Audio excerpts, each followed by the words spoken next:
You're listening to The Voice of Russia in London. I'm Tom Spender, and today we're talking about spitting.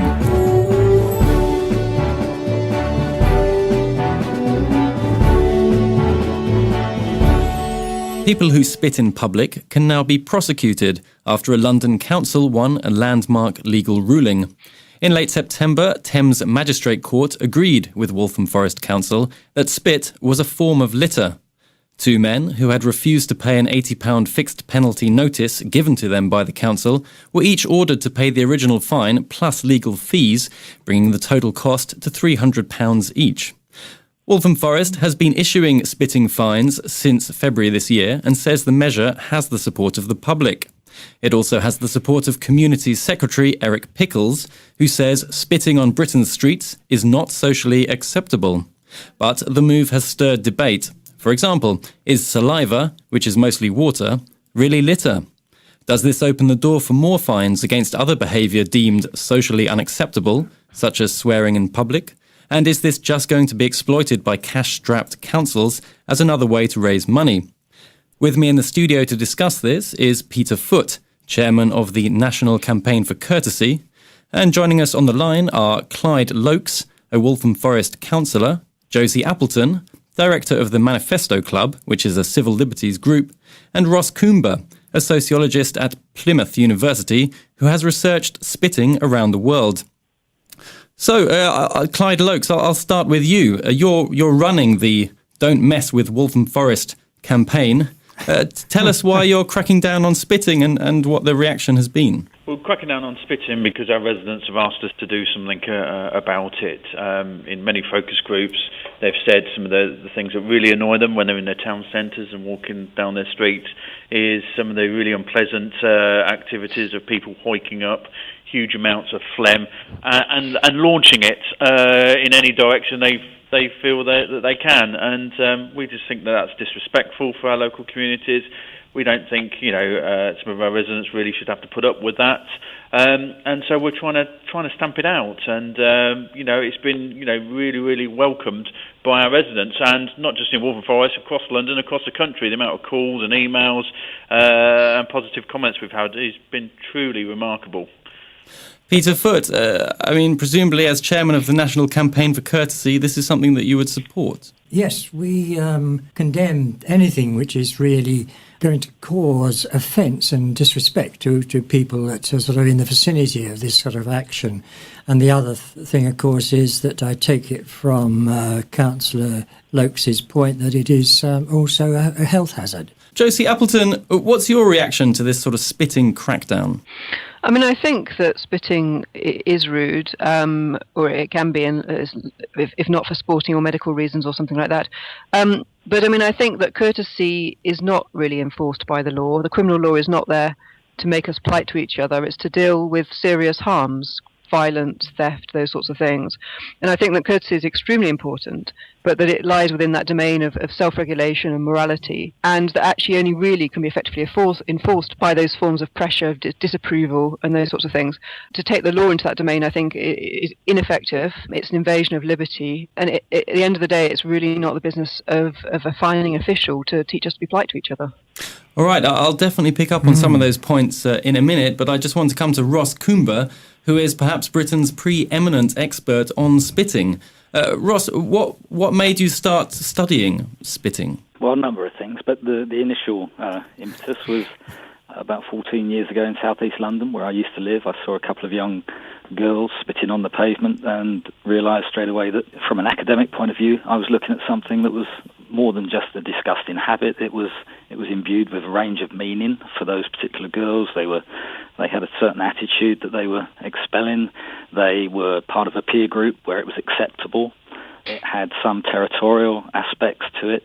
And therefore, what I was looking at was something a little bit more than someone clearing their throat. And is spitting socially acceptable anywhere else in the world? Spitting is socially acceptable in many places around the world for billions of people. In China, spitting is so prolific and so common that it's just an everyday practice for most of the individuals there. What about spitting in the UK? When did it become a taboo here? Spitting was acceptable right up until probably the middle of the 19th century and acceptable in many classes into the 20th century. And in fact, the Truman industry that used to build pubs, they were in fact building pubs with spitting troughs at the root of their bars, even into the 1930s. So you can imagine that spitting was still acceptable in certain locations for certain people right into the middle of the last century.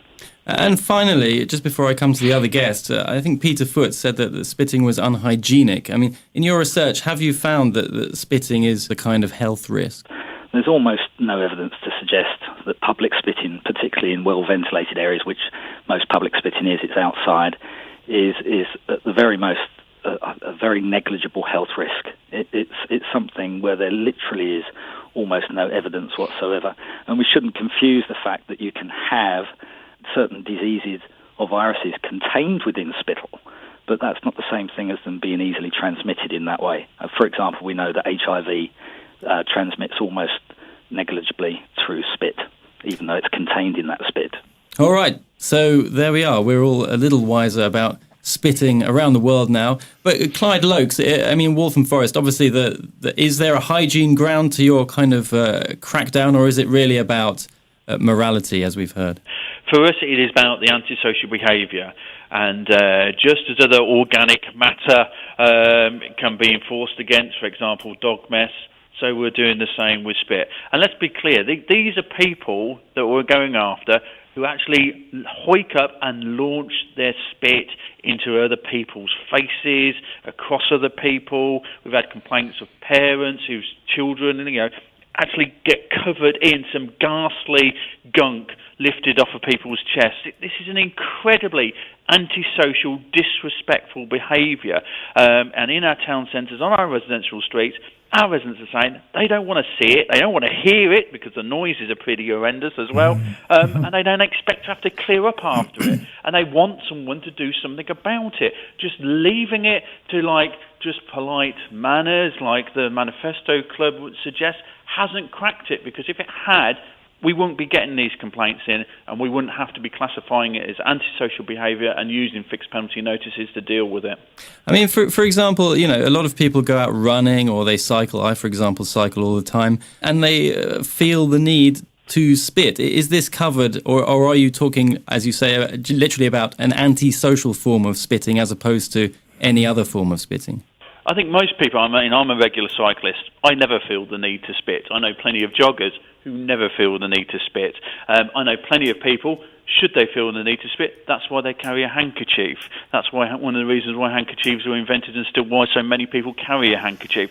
So there are plenty of ways of dealing with any excess spit that you have in your mouth that you feel the need to discharge in such a way as to not cause great offence to residents in Waltham Forest. And you know the sorts of people that we're going after. They launched this disgusting, vile gunk after lifting it from their chest into the path of others. And I'm sorry, the good residents, the 99.99999% of good residents in Waltham Forest should not have to put up with that. And they've come to the council. We didn't kind of invent this campaign. They've come to the council and said, we want you to do something about this. You did some great things on reducing fly tipping, some great things on reducing a number of other enviro-crime and antisocial behaviour issues, but we want you to do something about spitting. And we've looked at what we could do. We try in the FPN notice, and now the courts have upheld our definition. We're really, really pleased, and it has been tremendous, the support that we've had, not just in Waltham Forest and London, but across the country. And we can very easily see this being rolled out to many, many other parts of the country as a consequence. And enough is enough. People should learn to respect their town centres, respect their neighbours, and respect the people that they walk next to. They should not have the opportunity to cover people in spit. It's disgusting. You're listening to The Voice of Russia in London. I'm Tom Spender, and we're talking about spitting. With me are Peter Foote, chairman of the National Campaign for Courtesy, Clyde Lokes, a Waltham Forest councillor, Josie Appleton, director of the Manifesto Club, and Ross Coomber, a sociologist at Plymouth University. Josie Appleton, surely actually spitting on another person should be punishable. Yeah, but I think it probably would be under the various assault and harassment laws we already have. spitting in another person's face is very different from a jogger spitting into a flower bed or someone else spitting into a drain pipe. I think that in those latter cases, there's no harm done to an actual person. It may be rude, and that may be how it was intended, or it may not be. It may just be a jogger clearing their chest, and they do it in the most convenient manner possible. It being far more disgusting to spit into a hanky and have it festering in your pocket. Really, a flob into a flower bed does no one any harm at all. There's no victim of that crime. So I think that spitting in someone's face is a form of assault, and we have very actually overbroad laws under which that can be prosecuted. And I think the idea of leaving it to politeness, it's not about leaving it to politeness, it's to say that, look, there's a whole large category of social life which people behave in particular ways, not because they're afraid of someone issuing them with a fine. And that includes letting people off the train, letting old ladies sit down, treating people with respect and decency. And those things are very important. But we behave in that way because we respect other people, not because we think if we don't, then someone's going to issue us with a fine. And once you actually take officialdom into that role, I think you actually degrade that whole sphere of morality and etiquette. And actually, ultimately, it's not going to work. Those kids are not going to respect people because they've been fined 300 quid. They're not going to have greater respect for their elders. They're not going to stop doing it. It's going to actually make the problem worse. So I think it's a kind of gesture of politics that really makes the problem worse at the end of the day. What do you think is the best way to improve public respect, as it were? Well, I think let's not make too much out of spitting. The decline of public respect is a very big and very grave problem, and that runs through those young people's lives in every aspect: the way they treat their teachers, the way they treat adults they meet in the street, the way they think of themselves. The idea that it can be reduced to the fact that they occasionally spit into a gutter is to really trivialise the problem. And I think the decline of public respect is a problem, and it's something that can only be tackled at the level of that problem, which is to do with morality, adults stepping in, being role models for children in those sorts of ways. And I think that right now we have a hands-off approach to young people, and so when they misbehave in public, everyone looks the other way, and that foments and creates a greater problem. And so I think let's not make too much out of spitting. It's not the be all and the end all. It's not really the worst thing that's happening in Waltham Forest. There are lots of more bigger problems in Waltham Forest, but it's almost the only level at which local authorities can intervene, and also it's also free for local authorities and makes them a bit of money, which I think is quite welcome in these times, to be able to do something which you say you're improving people's lives, but actually it's really a gesture politics rather than kind of substantial improvement. Well, I'll come to Clyde Lokes on that in a minute, but I just want to ask Peter Foote, just speaking quite broadly, do you think there is a sort of crisis of public respect here, and that spitting is a symptom of that, or not really? Well, I agree with Tosie that we shouldn't make too big a thing of this, but the driver that brought me to the studio today had just come back from China. And to take up Ross's point that it was very prevalent in India, my driver just said, oh, it's rife in China. It's just happening all the time. And I would hate to think that we would go that way. It would be keeping some sort of proportion about it. But I would just like to ask Ross on one point. People who play strenuous sport, and it's at a rapid pace, and I'm thinking of perhaps footballers or people that run the marathon, is it a natural thing for phlegm to sort of develop and needs to be ejected? I mean, they're not carrying handkerchiefs with them, of course. So spitting would seem to be acceptable in those sense. It would be necessary, perhaps. Yeah, Ross Coomber, I wanted to ask the same thing, because I indeed, when I cycle, do sometimes feel the need to spit. I mean, why do people doing sport, although of course Clive Lokes has said that he doesn't, so perhaps it differs from person to person, but I mean, is it the case that athletes commonly need to spit, and we see it on the TV the whole time? I mean, why do you think that is? I think it's a heady mix of culture and need at times. It has, I've no doubt, become more acceptable on television in recent years than it was 10, 15 years ago, when footballers were filmed spitting all the time. I remember there used to be far more outcry than there is about it now. So we have this paradox whereby sports stars, very much in the public eye, can be spitting, and more or less it's become acceptable, whereas certain groups are being arguably targeted at the local level, because I don't think we're really talking about the average middle-class cyclist or the average middle-class runner who, in my terminology, often practices what I'd call socially responsible spitting. There's different types of spitting. People do spit on the floor in front of other people, but that's fairly rare. It's more likely that someone, even the young lads that I think we're talking about, that when they do spit, they do so sometimes a bit noisily, but they don't often do it right in front of somebody's feet or indeed on people. And it's even rarer for people to spit at people unless they're actually being aggressive in a way that takes it beyond the realms of spitting anyway. Clyde Lokes, are you going to wander onto the pitch at Leyton Orient FC and dish out fixed penalty notices to all the players of Leyton Orient? No, I'm certainly not. I have to keep bringing this back to a sense of proportionality here. We all know the sorts of people that we're going after with this. And I'm sorry. When yes, you go Clyde. Yes, Clyde. Who are those people? Primarily young people, primarily men. Who hang around. They hang around at bus stops, dripping out spit at the bus stop. They launch their phlegm in our town centres, and just that, that wrong bit of wind will mean that phlegm ends up on someone's pram. These are the real issues that we're dealing with in Waltham Forest. I do think the cyclist, the runner thing is just a slight distraction. And just going to come back to the other point around an attempt to make money out of this. I think that does the residents of Waltham Forest a great injustice to suggest that we're engaging in jester politics here. This is something our residents asked us to come up with an intervention to deal with in Waltham Forest. And they asked us to deal with it because it is something that is important to them. To belittle and to demean them, as has been suggested, I think is actually quite outrageous. And the amount of support that we've had from across the country since we had these particular court cases come through has been absolutely tremendous.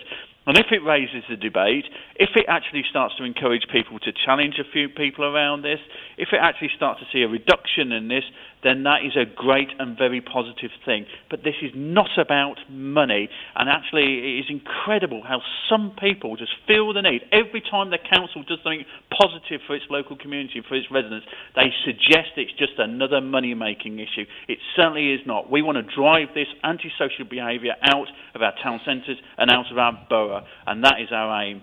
Well, let's talk about money for a minute. I mean, isn't £80 a bit steep for somebody who's spat on the floor or something like that? That's quite a lot of money, isn't it? That's the standard fixed penalty notice fine, and if they pay it straight away, it goes down. These two individuals didn't pay, they challenged it, and as a consequence, they end up paying a lot more.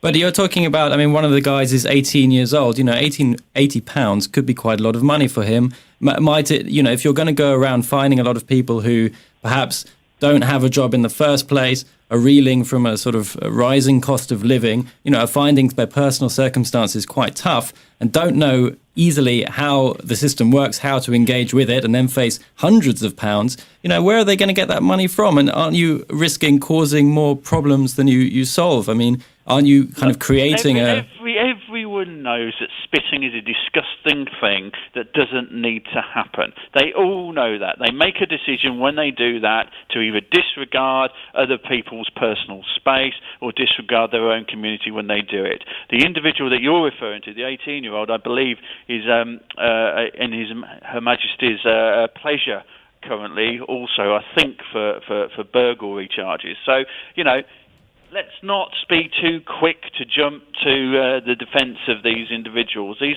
individuals are those that not great adverts for our communities at the present time. But they are in your communities, and as a result, you have a kind of a responsibility to them as well.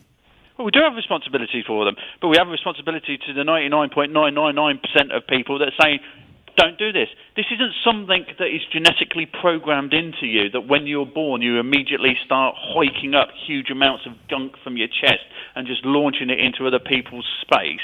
This is something you decide to do, an individual decides to do. And if you do that in Waltham Forest, you will face a consequence if we observe it and if we catch you. And we will observe and we will catch. You're listening to The Voice of Russia in London. I'm Tom Spender, and today we're talking about spitting. Peter Foote, you want to come in here? Yes, I would, actually. Councillor Lokes, Given Ross's point that some people need to spit more than others, I expect you'd want them to use a handkerchief or something, or a tissue or something like that. Have you got sufficient number of rubbish bins situated locally in the high streets and so on to actually take the offending results? I can assure you we've got a lot of street bins, All sited by bus stops where people stand and then... Yes. You're more than welcome to come and see our street bins. We've got a lot of street bins. Has never been an issue in Waltham Forest because we take issues around the public realm and what our streets look like so seriously. All right, so we're reassured about the number of bins in Waltham Forest. But Josie Appleton, do you fear to some extent that by fining some forms of antisocial behaviour, we could end up opening the floodgates for a whole raft of measures against the way people behave in the public space, such as, say, swearing or queue jumping? I think very much so, and I think there is a real sleight of hand here in Waltham Forest's use of litter laws. To the extent that I would actually say it's illegal. I know it's been enforced by a magistrate's court and been confirmed by a magistrate's court, but I don't think it's in the spirit of the rule of law to interpret spit as litter. Something that's largely water, that if it's left in a flower bed, leaves absolutely no trace, you'd be difficult to find it afterwards. To call that litter, I think, is really stretching the law to the point of actually being illegal and really going against the spirit of the fact that crimes are defined tightly in law and then they're enforced. I think what Waltham Forest has done in this case is really they've wanted to crack down on spitting, and rather than go through the proper way of bringing through a bylaw, they've essentially looked for a law that they can punish it under, and that's really not the proper way of going about things. To go and look for a law you can get. Sorry, Clyde Lokes, could we just let Josie Appleton finish her point, please? So I think that's one thing. I think it's a real sleight of hand to use litter laws in this way, and I'm very disappointed that magistrates have confirmed that interpretation. It's certainly not the view of DEFRA guidance, which says that small items should not be classed as litter. They give the example of orange peel. Now, spit is a long way down the list from orange peel. It's certainly not the view of the Department for Local Communities and Local Government. When I told them that some councils were classifying spit as litter, they said that's crazy. That's not what this law is intended for. So I think that's one point. I think the second point, though, is that he says that his residents are very concerned about this. Now, I'm sure there are lots of things. I used to live in Waltham Forest. I'm sure there are lots of things that residents are very concerned about. The state of the roads, state of the nurseries, the irregularity of rubbish collection from households. There are lots of things people are concerned about. When I made the point about money making, my point was that in a way this is something that can be done on the cheap. You know, it's very cheap to punish people or to ban something. It's very easy to crack down in this way. It costs what? It costs, I don't know, nothing, and you make a little bit out of it. So actually, the things that people are very concerned about that would require a real investment of resources or time or effort, in a way. Councils are unable to respond to those concerns. The concerns they can respond to are these kind of symbolic concerns. So yes, you have declining neighbourhoods, high unemployment. Those kids are partly disrespectful because they have no future, they have no jobs to go to. You have all these real social problems, and what you say is, the one thing we can do is we can ban spitting. We can find someone who's in prison already. So what's the point in? How's he going to pay £300 when he's 18 and in prison? It's insane that this would solve anything at all. But that's the one thing that a local authority can do, is crack down in that way, and that's why I say it's symbolic gesture politics, because of all the problems in a neighbourhood like Waltham Forest, and there are many and various. This is the one thing that the council says they can do, and really it doesn't improve people's lives. And essentially, you've made a show trial out of two young men, which is not going to increase youth respect, and it is quite futile in those cases. They're not going to be able to pay that fine. So a couple of points here for Clyde Lokes to come back on. Can I just make a point? It's Ross here. It's potentially gesture politics in other ways, because there are councils. I think Clyde is correct that lots of councils around the country are getting interested, and there's been lots of support for this. But in my experience, it is the case that it's one of those issues that if you ask anybody in the UK what they think about spitting, and even the spitters and almost everybody will say it's disgusting. They are disgusted by it. And would they support people being made to stop it in some form or another, or prevent it in some form? And they would nearly all agree with that. But that doesn't necessarily have very much bearing on whether there's a great deal of spitting that actually is going on around any of those individuals. It's something that they are that they're not keen on and they would like to see stopped, but it doesn't mean that they experience very much of it. And one example of this is Edinburgh Council, who have announced that they are going to have a debate on whether to introduce fines for spitting. And one of their councillors came on the radio and said, yes, this is something we're going to do. But he said, it's interesting because we've never actually received a single complaint about spitting. And I just think that, there's a level at which we have to appreciate that it is probably the case that there's never been a time in British history where there's been less spitting. Clyde Lokes, a couple of points for you to respond on there. We stood back and we've been waiting for a couple of councils to progress the bylaws on spitting bans. Enfield Council, a council that borders Waltham Forest, has so far spent 3 years trying to progress a bylaw to ban spitting. Now, that's a ridiculously large amount of time on something where their residents clearly felt that there was an issue and the council wanted to respond. Not only that, with a bylaw, of course, you have to take each individual through a court process. So it becomes an incredibly expensive, inefficient way of dealing with a particular problem at a time when the public purse is incredibly stretched. Why would you waste court time and council time on progressing something like that? Well, you wouldn't. Not when you can issue a fixed penalty notice. And I'm sorry, the DEFRA guidance is so vague on litter that we have been able to test it out. And we've tested it out and we've got a legal view on that. And for Josie to now suggest that it's illegal actually pours scorn on the legal process in this country, I would suggest. But that is a fast, effective way of dealing with an issue that our residents believe is important to them. They don't want the public purse wasting huge amounts of time on chasing it. They want that quick, effective form of justice. And the vast majority of individuals that we have caught spitting in Waltham Forest since we started this process have paid up straight away because they know they've been caught red-handed doing something that they shouldn't be doing. All right. Well, we've run out of time, unfortunately. I just want to come for a last word to Ross Coomber, who is Britain's preeminent expert on spitting. I mean, you've heard all the points of view expressed here today. How is this new ban on spitting influencing public attitudes, and where do you think we're headed with regard to spitting? Well, I think it's influencing public attitudes quite a bit. I think people get very upset about spitting, as I said before. I think that in the long run, it'll probably make very little difference, as it really is probably an almost unenforceable activity. It may help to remind some members of the public that it's best if they spit that they do so into, as Josie has said, into flower beds or into the curb, into the road, down drains, and certainly not in front of other people. But for many of the groups that it is that the councillor is concerned about, I'd be very surprised if it has much impact on them at all.